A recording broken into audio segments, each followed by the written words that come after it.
오늘은 인간의 가면을 벗기시는 예수님이라고 하는 제목으로 은혜의 시간을 가고자 합니다. 설교를 준비하면서 서재 안에 있는 책 가운데 가나안 성도라고 하는 책이 눈에 들어왔습니다. 가나안 성도는 교회 나가지 않는 성도를 말하는데 안 나가라고 하는 말을 뒤집어 놓은 것입니다. 이 책에 따르면 가나안 성도가 100만 명에 달한다라고 되어 있습니다. 이 숫자의 정확성에 대해서는 의문의 여지가 있지만 분명한 사실은 우리 한국 사회에 교회 나가지 않는 것과 같은 기독교 신자가 상당히 많다라고 하는 것은 분명해 보입니다. 그러면 왜 그들이 교회에서 이탈되었을까라고 하는 원인을 질문해 보면 세 가지라고 이야기하는데요. 한국의 교회는 질식할 정도로 자유로움이 없다라고 이야기합니다. 두 번째는 교회 내 성도들과 목회자들 모두가 위선적이다라고 하는 것이고, 세 번째는 이런저런 이유로 교회 내에 분쟁이 끊이질 않는다라고 하는 세 가지였습니다. 교회의 역사가 오래되면 될수록 본질에서 벗어나서 지역적인 문제를 둘러싼 논쟁이 악화되는 경우가 많이 있습니다. 예를 들면 우리 덕성교회는 십자가가 지금 중앙에 와 있지만 왜 꼭 중앙에 와 있어야 되느냐, 오른쪽에 있어야 된다, 왼쪽에 있어야 된다라고 교회를 신축 리모델링 하다 보면 분쟁이 일어나는 경우가 있다라고 하는 겁니다. 우리 교회는 우리가 잘 알고 있는 것처럼 기독교 한국 침례회에 소속되어 있기 때문에 침례를 중시합니다. 성경 66권 속에서 세례라는 용어가 나올 때마다 침례 교단이 발행한 성경책은 꼭 침례라고 되어 있습니다. 침신대 교수님 중에 한 분이 이렇게 말씀하신 것이 기억이 납니다. 그분은 꼭 설교할 때는 교단에서 발행한 성경책을 들고 간다고 합니다. 만약에 자신도 모르게 세례라고 이야기하는 순간에 이 침례 교단 신학교에서 그렇게 이야기한다는 것은 그다지 덕이 되지 않을 것이기 때문입니다. 침례라는 용어를 사용할 것인가, 그렇지 않으면 세례라는 용어를 사용할 것인가 하는 것은 사활을 걸 내용은 절대 아닙니다. 중요한 것은 침례와 세례의 성경적 의미를 깨닫는 것이고 그 정신에 합당하게 살아가는 것인 줄로 믿습니다. 덕성교회는 침례받은 자와 세례받은 자 모두를 환영합니다. 우리 교회는 본질에 있어서는 보수적인 입장을 취하지만 본질에서 벗어난 지역적인 문제에 대해서는 아주 개방적인 입장을 취하고 있습니다. 왜냐하면 개신교단의 교회는 기본적으로 성경에 비추어서 우리의 관습과 행습을 지속적으로 계획해 가야 하는 것이 그 사명이기 때문입니다. 오늘 다루고자 하는 내용은 세 가지입니다. 첫 번째, 장로들의 전통을 중시하는 바리새인들과 서기관들에 대한 예수님의 진단입니다. 예수님께서는 유대인들이 그렇게도 존경하는 바리새인들과 서기관들을 향해서 위선이 가득한 자라고 질책하셨습니다. 그 이유를 찾는 것이 오늘 첫 번째 과제입니다. 두 번째는 인간을 더럽게 하는 것이 밖에서 안으로 들어가는 것인가, 그렇지 않으면 안에서 밖으로 나오는 것인가 라고 하는 질문에 대한 답을 찾는 것입니다. 유대인들을 비롯한 세상의 모든 사람들은 주로 눈에 보이는 것에 집중하는 경향이 있습니다. 하지만 오늘 본문에서 예수님께서는 사람의 근본 문제는 외부에 있는 것이 아니라 사람 내부에 있다라고 하는 것으로 강조점을 옮기고 있습니다. 마지막 세 번째는 겉으로 아무리 좋게 보이는 사람도 그 속을, 마음을 들여다보면 각종 악이 가득 차 있다라고 하는 것이 인간에 대한 예수님의 진단입니다. 너무나 중요한 내용입니다. 인간 죄악의 소굴이 어디일까라고 질문한다면 예수님께서는 바로 부패한 인간의 마음속에 있다라고 진단하십니다. 위대한 스펄전 목사님은 인간 마음에서 흘러나오는 죄악들을 죄 떼들이라고 표현했습니다. 마치 어두컴컴한 동물 속에 들어가 보면 수많은 박쥐떼들이 모여 있는 것처럼 사람의 속을 들여다보면 그 죄떼들이 셀 수 없을 정도로 많이 우글우글거린다라고 하는 것이 스펄전 목사님의 표현 방식입니다. 우리가 주일날 좋은 옷을 입고 깨끗하게 목욕하고 이 예배당에 오면 모든 사람들이 다 경건하고 깨끗해 보이지 않지 않습니까? 하지만 현미경을 가지고 우리 손바닥을 비춰보기 시작하면 수많은 바이러스들이 우글우글거린다라고 하는 것을 알 수가 있습니다. 이것은 사람 마음속에 있는 그 상태가 현미경으로 바라볼 때 우글거리는 그 죄떼들과 다를 바가 없다라고 하는 것을 알려주신 것인 줄로 믿습니다. 오늘 주제가 조금 무거울 수도 있지만 성령 하나님의 인도함을 받아서 하나씩 깨닫고 은혜 받는 시간이 되길 간절히 소망합니다. 본문은 예루살렘에서 온 바리새인들과 서기관들이 예수님과 제자들을 관찰하기 시작하는 것에서 출발합니다.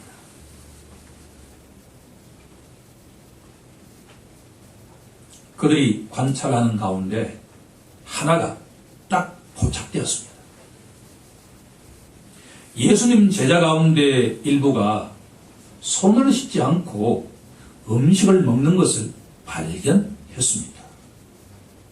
본문 2절을 보면 그의 제자 중 몇 사람이 부정한 손, 곧 씻지 아니한 손으로 떡 먹는 것을 보았더라 라고 되어 있습니다. 우리가 주목해야 할 것은 예수님의 모든 제자들이 손을 씻지 않았다라고 하는 것은 절대 아닙니다. 그 가운데 일부가 씻지 않았습니다. 중요한 것은 바리새인들과 서기관들이 표현하는 그 말투에 있었습니다.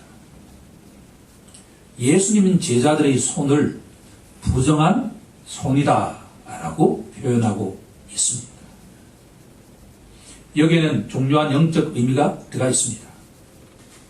바리새인들과 서기관들은 예수님과 그 제자들을 좋지 않은 시각으로 바라보고 있다라고 하는 것을 알 수가 있습니다. 유대인들은 대체로 음식을 먹기 전에 꼭 손을 씻었고 특히나 많은 사람들이 왕래하는 시장에서 돌아오면 손을 씻거나 목욕을 했고 식사 전후에 주방용품들을 깨끗하게 씻었습니다. 본문 3절과 4절을 보면 바리새인들과 모든 유대인들은 장로들의 전통을 지키어 손을 잘 씻지 않고서는 음식을 먹지 아니하며 또 시장에서 돌아왔어도 물을 뿌리지 않고서는 먹지 아니하며 그 외에도 여러 가지를 지키어 오는 것이 있으니 장과 주발과 녹그릇을 씻었습니다 라고 되어 있기 때문입니다. 청결은 문명사회의 중요한 덕목입니다. 특히나 습도가 높은 일본 사람들에게는 청결이라고 하는 것은 시민사회의 중요한 덕목입니다. 청결을 중시하는 이 유대인들의 전통이 잘못된 것은 절대 아니지 않겠습니까? 하지만 중심을 보시는 예수님께서 이 사람들의 말투가 문제가 된 것은 바로 그들의 마음 상태에 문제가 있다라고 하는 것을 아셨기 때문입니다. 이들과 예수님 사이에 논쟁이 벌어지기 시작합니다. 이름하여 정결법 논쟁으로 알려져 있습니다. 본문 5절을 보면 어찌하여 당신의 제자들은 장로들의 전통을 준행하지 아니하고 부정한 손으로 떡을 먹나이까? 라고 질문하기 시작합니다. 인간의 가면을 벗기시는 예수님의 첫 번째 작업은 전통을 존중하는 유대인들을 향해서 외식하는 자, 곧 위선자라고 선포하시는 것에서 출발하고 있습니다. 본문 6절을 보면 이르시되 이사야가 너희 외식하는 자에 대하여 잘 예언하였도다.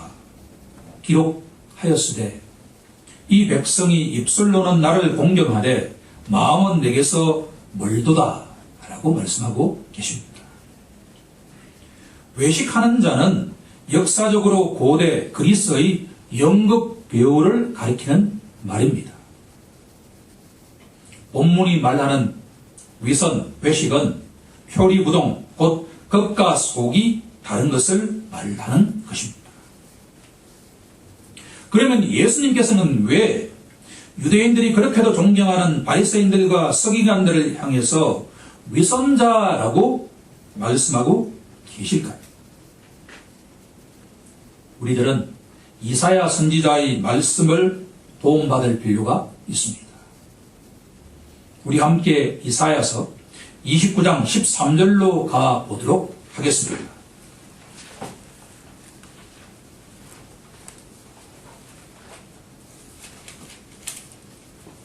이사야 29장 13절에 가면 이렇게 되어 있습니다. 주께서 이르시되 이 백성이 입술로는 나를 가까이 하며 입술로는 나를 공경하나 그들의 마음은 내게서 멀리 떠났나니 그들이 나를 경외함은 사람의 계명으로 가르침을 받았을 뿐이라 라고 되어 있습니다.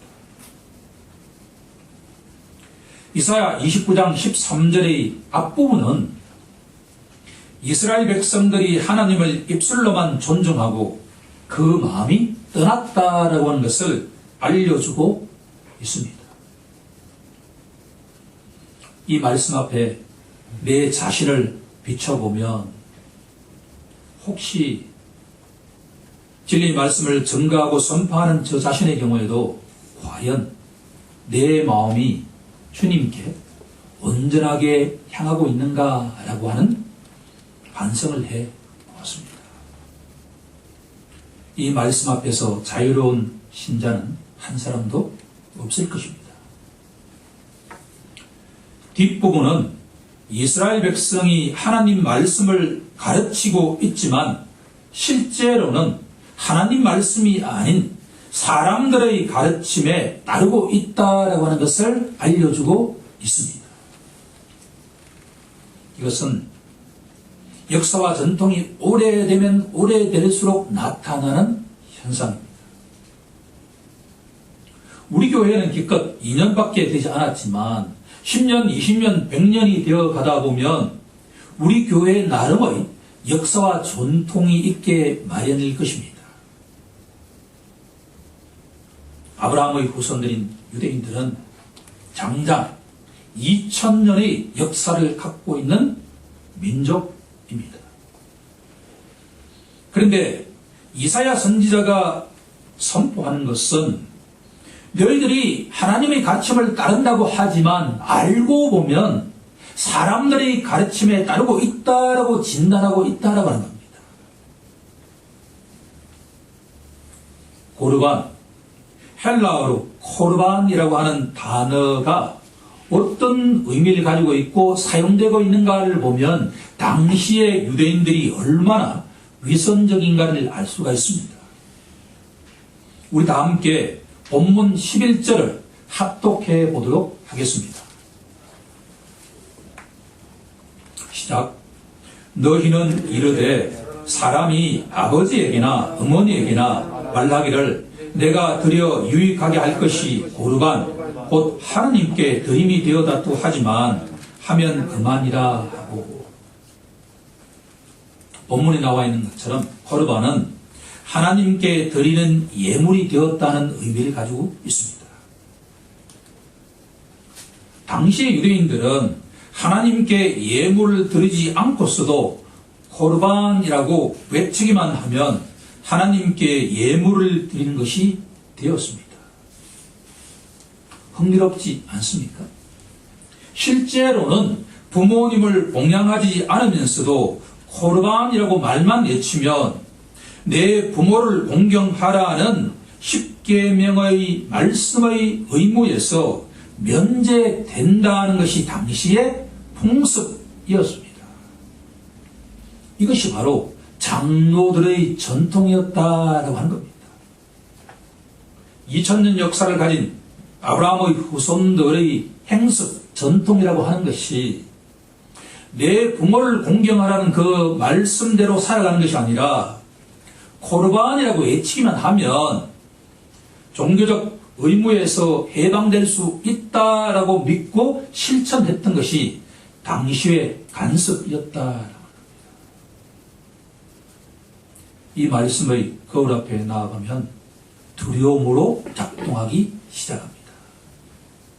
혹시 우리 한국교회의 오랜 역사를 갖고 있는 교회 속에서 과연 하나님 말씀대로 살아간다라고 하면서 실질적으로는 그 교회의 목사님들과 그들이 정한 규칙을 따르고 있는 것이 아닌가라고 하는 생각을 해본다면 우리들은 우리의 관습과 행습을 뒤돌아보는 시간이 되어야 된다라고 하는 겁니다. 바리새인들과 서기관들의 진짜 문제는 겉모습을 중시하는 그들의 삶의 태도에 있었습니다. 사고방식이 문제였습니다.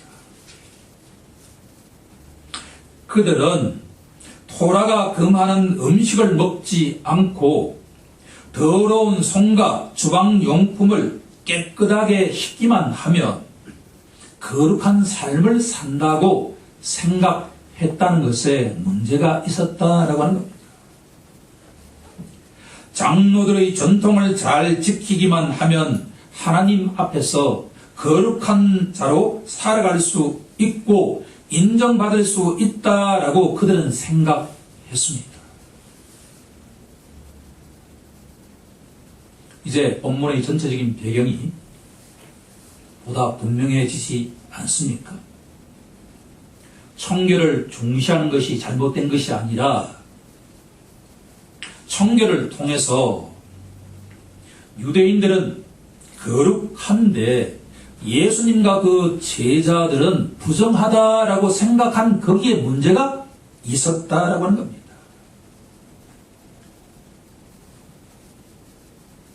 부정한 음식을 먹지 않고 손을 깨끗하게 잘 씻기만 하면 하나님께 인정받을 수 있다라고 생각한 그 유대인들의 생각이 잘못되었다라고 하는 겁니다.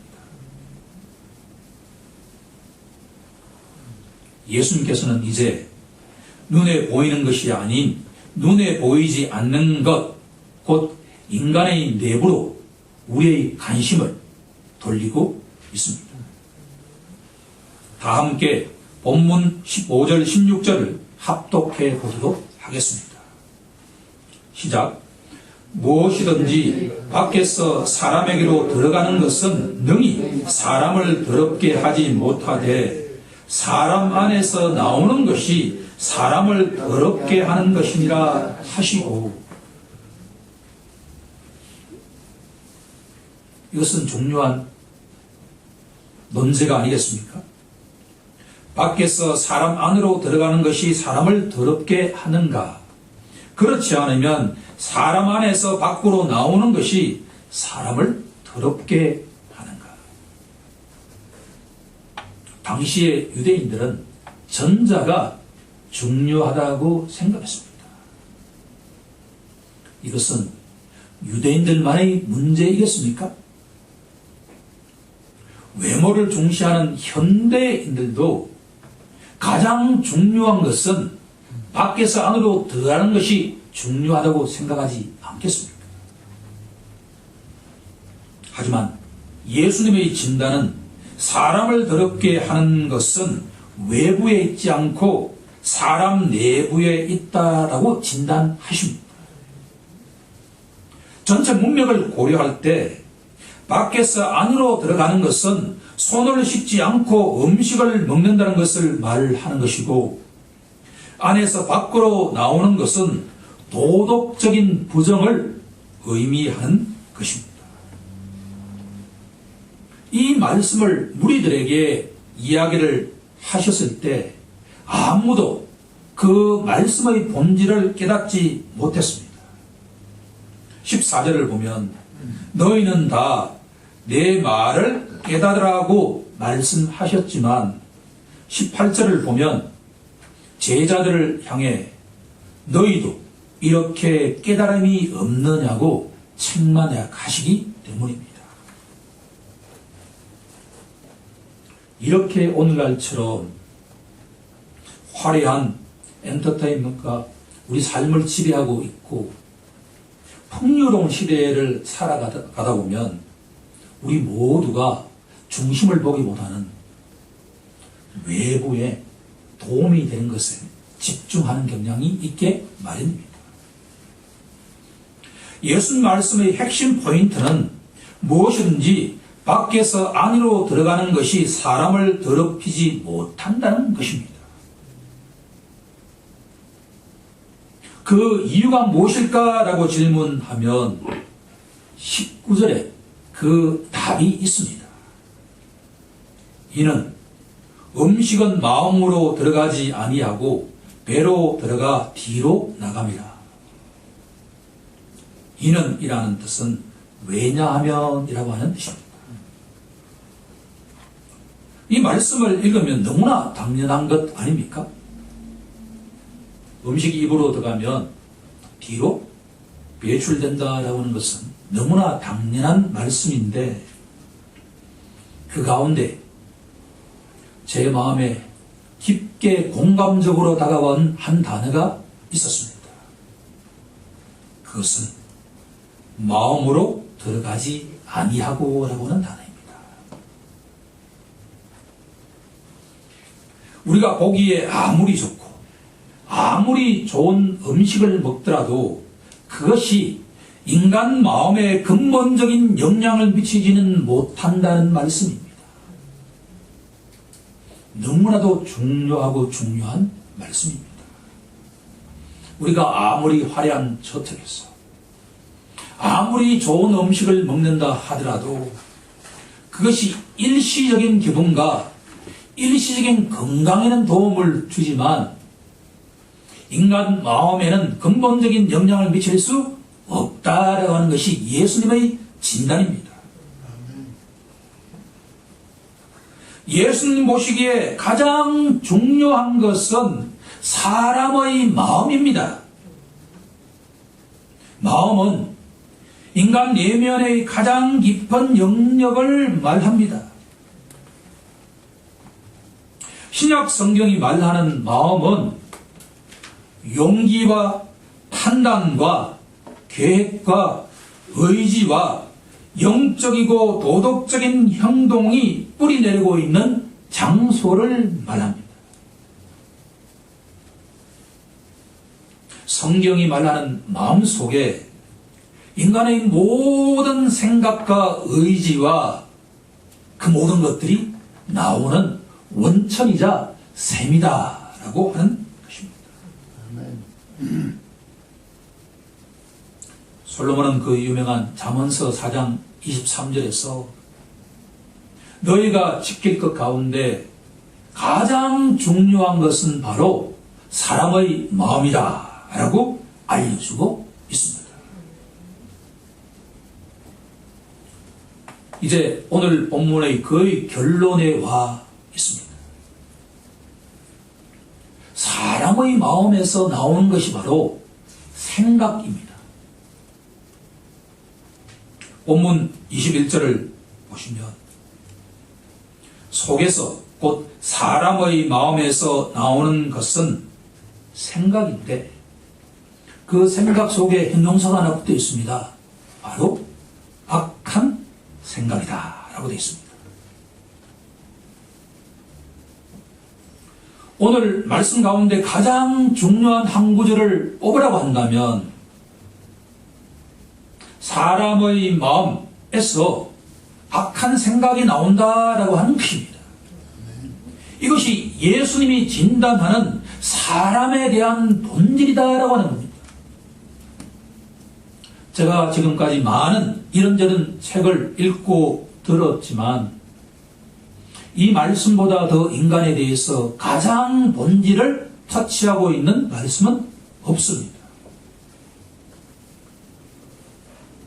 사람 마음 속에 악한 생각이 나온다는 진단은 그 역사가 아주 오래되었습니다.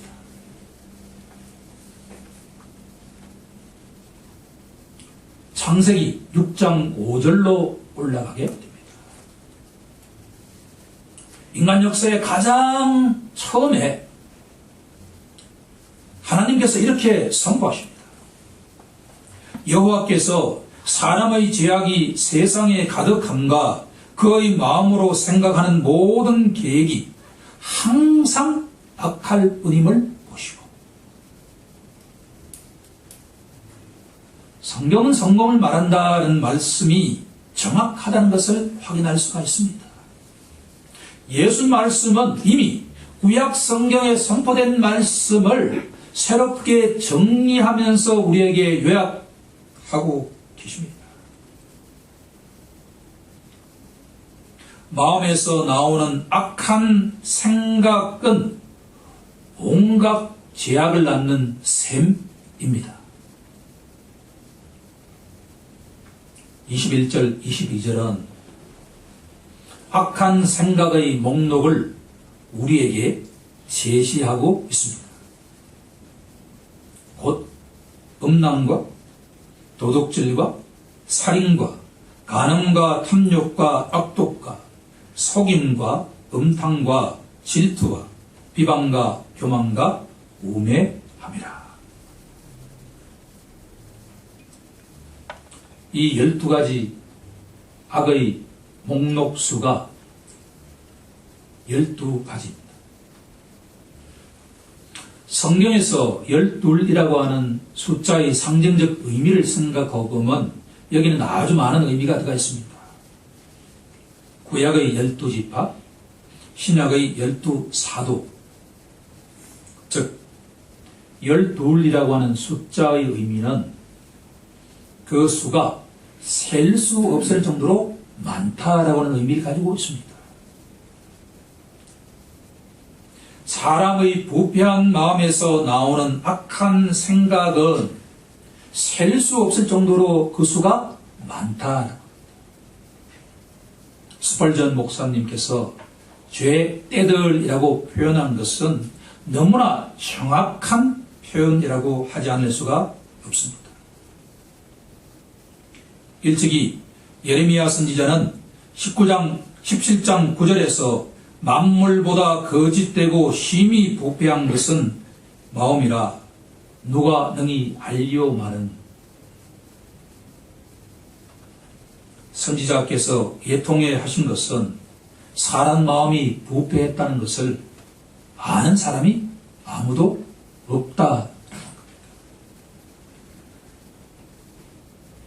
그러면 바리새인들과 서기관들이 위선자라고 예수님으로부터 책망을 받았던 근본적인 이유는 바로 인간 마음의 부패에 대한 지식이 전혀 없었다라고 하는 겁니다. 정결한 음식을 먹고 손을 깨끗하게 씻기만 하면 사람이 하나님 앞에 경건하다고 인정을 받을 수 있다라고 생각한 그것이 바로 잘못된 생각이다라고 하는 겁니다. 혹시 우리 마음속에 그런 생각이 있는지 점검해 볼 필요가 있습니다.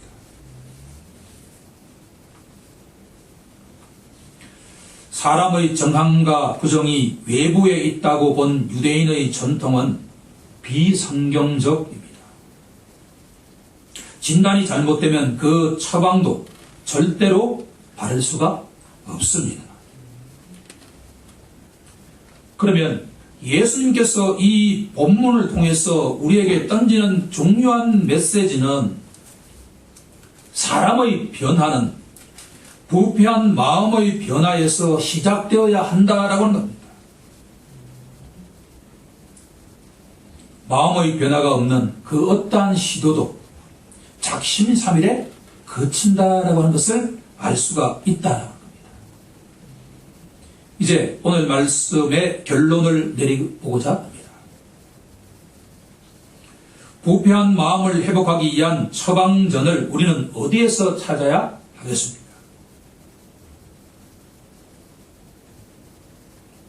1차적으로 우리는 부패한 마음을 치료하는데 아무런 능력이 없다라고 하는 것을 인정하는 것에서 시작해야 합니다.